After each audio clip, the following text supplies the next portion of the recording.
ప్రభువును రక్షకుడైనటువంటి యేసుక్రీస్తు నామములో మీ అందరికి కూడా నా నిండు వందనాలు. మొదటి సమూయేలు గ్రంథము 17వ అధ్యాయములో గనక మనం చూసినట్లయితే గొల్లియాతు అనే వ్యక్తి ఇశ్రాయేలు ప్రజలందరినీ కూడా భయపెడుతూ తాను ఒక ఉన్నతమైన ఎత్తైన స్థలంలో నిలబడి తాను ఇశ్రాయేలు ప్రజలను శాసిస్తా ఉన్నాడు. అయితే దావీదు జీవితంలో గనక చూస్తే దావీదు చాలా చిన్నవాడు, ఏ అనుభవం లేనటువంటి వాడు. గొలియత్ చూసినట్లయితే ఎంతో బలమైనటువంటి వ్యక్తి, ఎంతో అనుభవం కలిగినటువంటి వ్యక్తి, ఎంతో బలమైనటువంటి వ్యక్తి. మన ఆత్మీయ జీవితంలో మనము దేవుని సన్నిధిలో మనం బ్రతుకుతున్నప్పుడు కొన్నిసార్లు మనకు వచ్చే సమస్యలు, కష్టాలు, బాధలు గొలియత్ లాంటివే వస్తూ ఉంటాయి. మన అంతట మనం జయించలేనటువంటివి.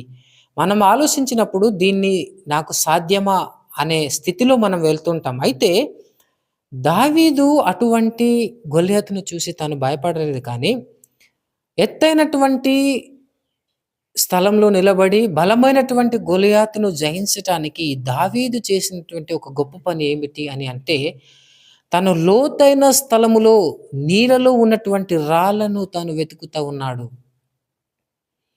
మన జీవితంలో వచ్చే ప్రతి సమస్యను, మన జీవితంలో వచ్చే ప్రతి కష్టాలను, మన జీవితంలో వచ్చే ప్రతి విధమైనటువంటి అపవిత్రతను మనం జయించటానికి మనం కూడా వాక్యం అనే లోతుల్లో మనం వెళ్ళాలి. గొలియాతు బలంగా కనిపిస్తా ఉన్నాడు, దావీదు బలహీనంగా కనిపిస్తా ఉన్నాడు. కానీ దావీదు బలం ఎక్కడ దాగి ఉంది అంటే దేవుని వాక్యంలో దాగి ఉంది.